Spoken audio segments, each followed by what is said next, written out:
నీవు కంట నీరు పెడితే నిలవలేమురా.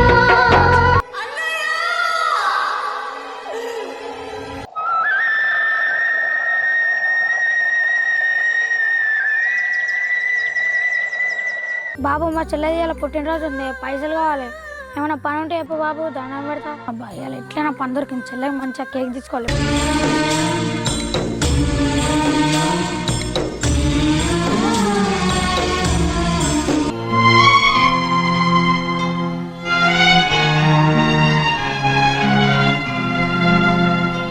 అన్నయ్య ఈరోజు ఎక్కడికైనా వెళ్దామా? ముందైతే గుడికి పోయి దర్శనం చేసుకొని ఊరంతా తిరిగేసాడు. అయితే మనం కూడా మా అమ్మ నాన్న దగ్గరికి వెళ్ళిపోయామా? ఏ చెల్లె అట్లా అర్థం. సరే అన్నయ్య, ఫస్ట్ నువ్వు వెళ్ళు, దాని తర్వాత నేను వస్తా.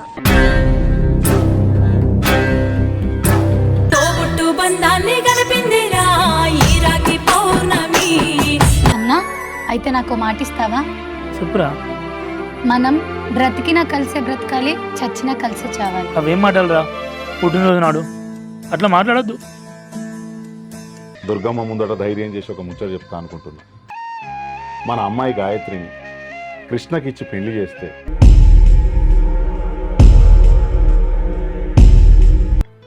పైనున్న వాళ్ళ తల్లిదండ్రులు కూడా సంతోషపడతారు అనుకుంటున్నా.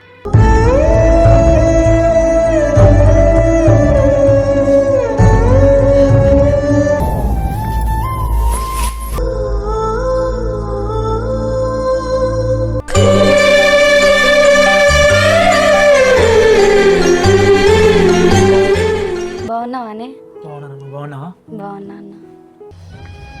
అన్నా అన్నా నేను ఇటు ఉండనన్నా, నన్ను మన ఇంటికి తీసుకుపో. అరే ఏమైందిరా? నేను ఇటు ఉండనన్నా, నన్ను మన ఇంటికి తీసుకొని పో. నాకు భయం భయం అవుతుందన్న. చెల్ల కొత్త పెళ్ళైంది బిడ్డ, గట్టిన ఇరవదు. అరే ఇగో చెల్ల, 2 రోజుల తర్వాత వద్దా, నేనే వచ్చి బావతో మాట్లాడి తోలుకోపోతా. నువ్వు సప్లైకుంది. నన్ను వెళ్ళకపో. అరే తోలుకోపోతా అని చెప్పినా నువ్వు అన్న ఏడవకంతా పిచ్చి, ఏడవకు, జాగ్రత్త సరేనా? నువ్వు ఏడవకు.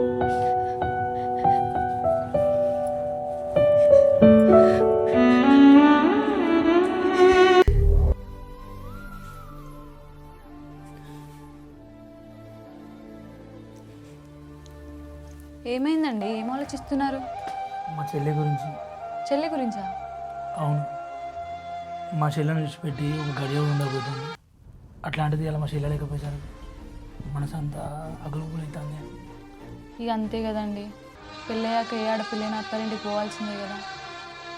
అమ్మ నాన్న లేకున్నా చిన్నప్పటి నుంచి మా చెల్లెను కంటికి రెప్పలు కాపాడుకున్నా.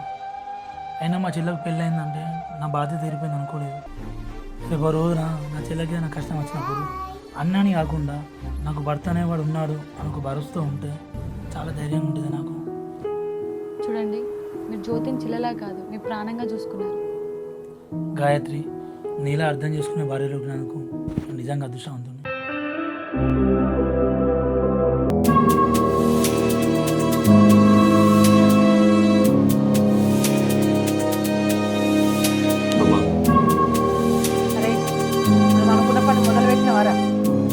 నువ్వు చెప్పినాక మొదలు కాకుండా ఉంటుందా? జ్యోతికి అనుమానం రావడం కూడా ఇప్పుడే మొదలైంది. అరే అనుమానం మాత్రమే రావాలి, నిజం మాత్రం పూర్తిగా తెలియద్దు. అరే మనిషిని ఓడించాలంటే ముందు వాళ్ళ నమ్మకం మీద కొట్టాలి. జ్యోతికి కృష్ణ అంటే ప్రాణం, కృష్ణకు జ్యోతి అంటే ప్రాణం. వాళ్ళిద్దరి మధ్యలో భయాన్ని పెడితే ఇల్లు దానికదే కూలిపోతుందిరా. ఓ అందుకే నా ఈ పెళ్ళి. అవునరా, నీ పెళ్లితో 2 ఇళ్లను కలపలేదు, ఒక్క ముడితో 2 కుటుంబాలను కట్టి పడేశాను. పాతప్పు కోసం కొత్తప్పు చేయాల్సి వస్తే చేస్తాను. పగ తీర్చుకోవడానికి ఎన్ని సంవత్సరాలైనా ఎదురు చూస్తాను. ఎందుకంటే పెట్టిన విత్తనం మొలకెత్తక తప్పదు, మొలకెత్తిన తర్వాత నీడియక తప్పదు. అమ్మా, నువ్వు అనుకున్నది ఖచ్చితంగా జరుగుతుంది. అయినా జ్యోతిని ఎందుకు ఇంత బాధ పెట్టాలనుకుంటున్నావు? పగకు మన వాళ్ళు పరాయి వాళ్ళను తేడా ఉండదు నాన్న. కృష్ణ మీద నాకేం కోపం లేదు, వాళ్ళ నాన్న వల్ల నేను చాలా కోల్పోయాను. నా జీవితమే కాదు, గౌరవం, నా కుటుంబం అన్నీ కోల్పోయాను. అయితే చివరికి ఏం చేయాలనుకుంటున్నావు అమ్మా? అసలు నీ ప్లాన్ ఏంటి? వాళ్ళు అనుభవించిన ఆనందం వాళ్ళ చేతుల్లోనే కరిగిపోవాలి. కృష్ణకు వాడి చెల్లంటే ప్రాణం. ఆ ప్రాణం ముందు వాడు ఎంత బలహీనుడో నాకు బాగా తెలుసు. అందుకే నా కత్తి వాని మీద కాదు, వాని హృదయం మీద. పగ తీర్చుకున్నాక శత్రువు ఏడవడం నాకు ముఖ్యం కాదు. నేనెందుకు పగ తీర్చుకున్నానో వాడికి అర్థం కావడం ముఖ్యం. నీకు జరిగింది పెళ్లి కాదు శివ. నా పాత పగకు కొత్త అధ్యాయం. పగ పాతదే అయినా దాని ప్రతీకారం మాత్రం కొత్తగా ఉంటుంది.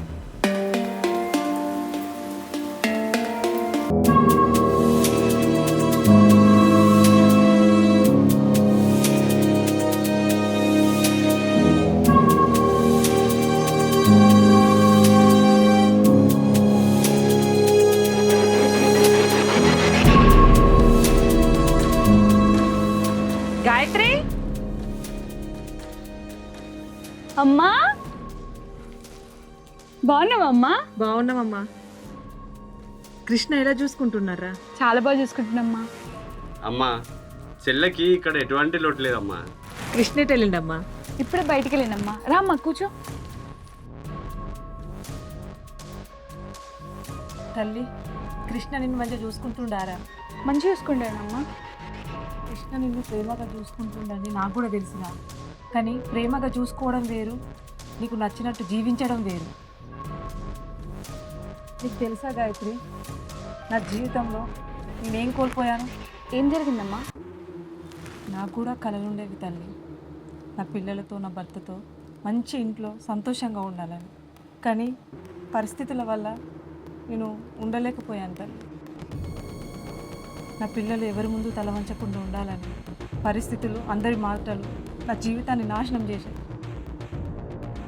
గాయత్రి, నువ్వేమో ఇక్కడ సాధారణ జీవితం బ్రతుకుతున్నావు, కానీ అక్కడ జ్యోతి మహారాణిలాగా బ్రతుకుతుంది. అమ్మా, జ్యోతి అలాంటిదేం కాదు. అది కాదురా తల్లి, నువ్వు జ్యోతి జీవితాన్ని వెనకేసుకొని వస్తున్నావు, కానీ నీ గురించి ఆలోచించవా తల్లి? జ్యోతి అక్కడ ఏం పని చేసినా అందరూ మెచ్చుకుంటారు. నువ్వేమో పొద్దు నుండి సాయంత్రం దాకా ఇంట్లో పనులన్నీ చేసుకుంటాను. నువ్వేమన్నా ఇంటికి ఇల్లాలువా, పని మనిషివా? కానీ అమ్మ, కృష్ణ నన్ను ఎప్పుడు పని మనిషిలా చూడలేదు. కృష్ణ నిన్ను పని మనిషిలా చూడకపోయినా పరిస్థితులు చూపిస్తున్నాయి. ఇంటి యజమాని ఎవరు? నీ భర్త. ఇంట్లో గౌరవం ఎవరికి ఇస్తారు? నీ భర్తకి. కృష్ణ అలా చేయడమ్మా. మీకున్న భూమిలో కొంత భూమి అమ్మేయండి. వచ్చిన డబ్బుతో నీ పేరు మీద మంచి ఇల్లు కట్టుకో, నీకో స్థానం పెంచుకో. ఇంటి కోడలిగా కాకుండా ఇంటి యజమానిలాగా ఉండాలి. ఎందుకమ్మా? కృష్ణ అలా చేయడని నువ్వు అనుకుంటున్నావు. పరిస్థితులు మారితే వేరేలాగుంటుంది. ముందు జాగ్రత్త పడే వాళ్ళే తెలివి కల్లోళ్ళు. అలా కాదు తల్లి, నేను చెప్పినట్టు కొంత భూమి అమ్మి నువ్వు ఇల్లు కట్టుకున్నావు అనుకో, నీకు ఒక స్వేచ్ఛ దొరుకుతుంది. నీకంటూ ఆస్తి ఉంటుంది, గౌరవం ఉంటుంది, స్వేచ్ఛ ఉంటుంది. వినలేదనుకో మన ఇంటికి వచ్చేయి, నేను చూసుకుంటా. నీ జీవితాన్ని నువ్వు ఇవ్వకపోతే నీ జీవితాన్ని నువ్వే తీసుకోవాలి. సరే, వెళ్ళొస్తానమ్మా.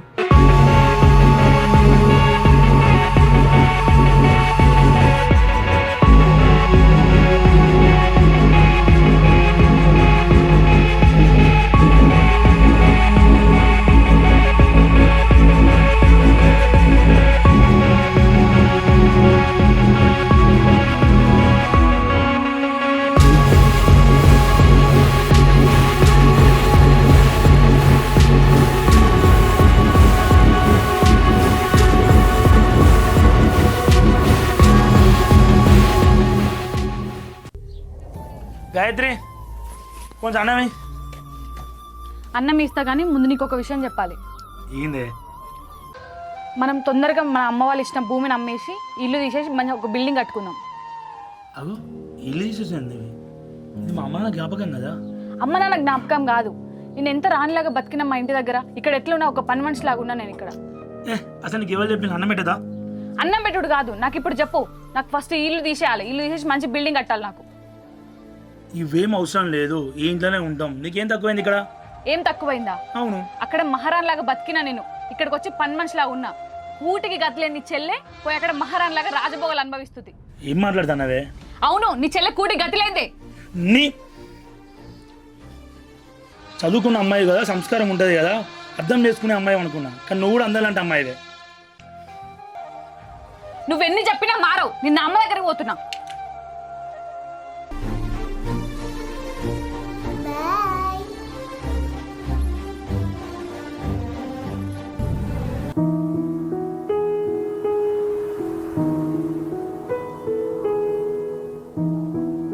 గాయత్రి ఎటుపోతున్నావు? బావా గాయత్రి ఎటుపోతుంది? అలా అవ్వారింటికి పోతాను. ఏమైంది, గొడవ అయిందా? దానికి ఎవరో నూరు పోతానులే. ఇల్లు అట కూలగొట్టి బిల్డింగ్ కట్టాలట మీ అక్కకి. గొడవలు ఎందుకు బావా, పోయి తీసుకురా. ఏ ఎట్లా పోయిందా అట్లా అత్తది.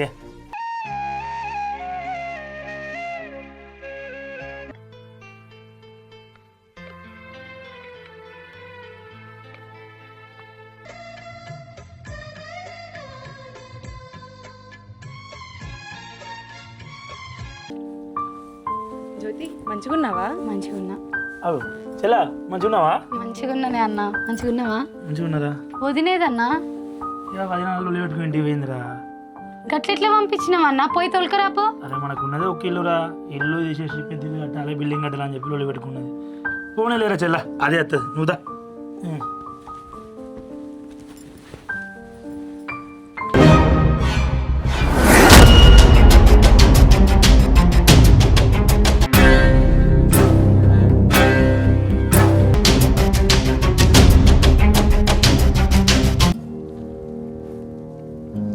అత్తమ్మ అసలు ఇక్కడికి ఎందుకు పిలిపించారు?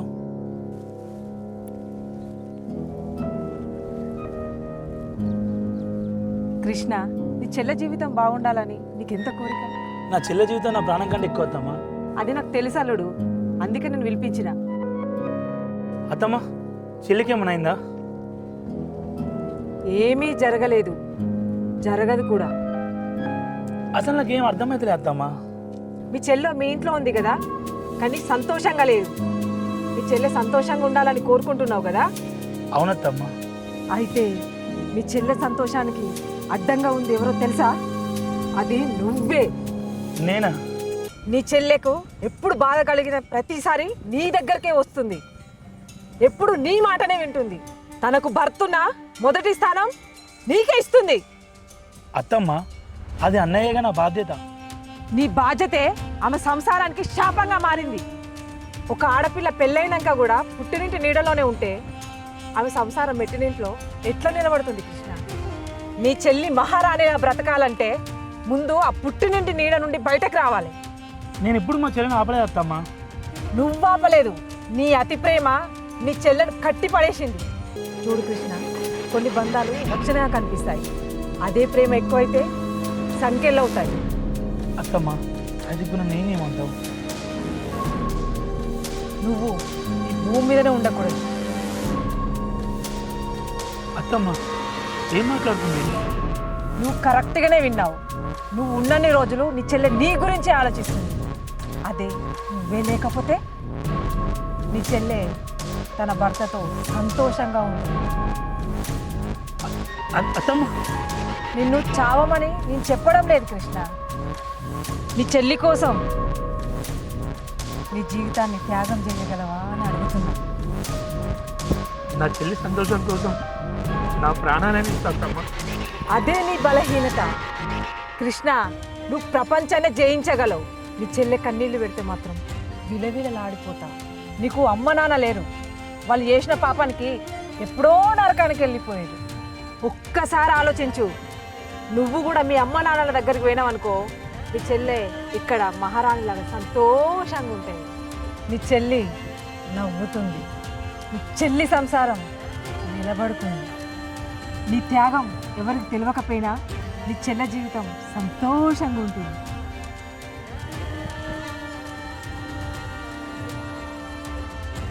అత్తమ్మ చిన్నప్పటి నుంచి నా చెల్లె కోసమే బతికినా. నా చెల్లెకి ఆకలి అయితే నేను కడుపు చంపుకున్నా. తనకు కష్టం రాకూడదని చెప్పి నేను కన్నీళ్ళు కట్టుకున్నా. నా చెల్లె చదువు కోసం నా కళలు చంపుకున్నా.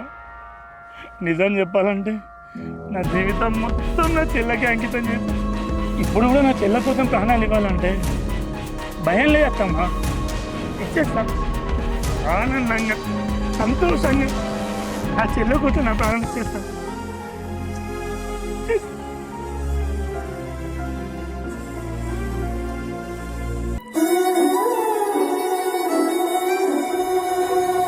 ఒక కత్తితోటి మనిషిని చంపుడు సులభం, కానీ తనకి ఇష్టమైన వ్యక్తిని చంపించి తన మనసు విరగొట్టడం ఇంకా సులభం.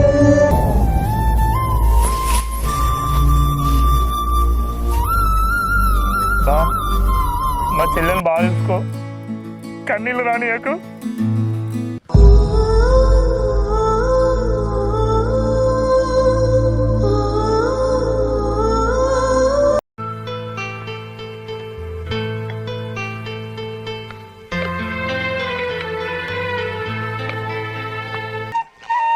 అరే రాజు, పగ తీర్చుకోవాలంటే శత్రు బలహీనత ఎక్కడుందో తెలుసుకోవాలిరా.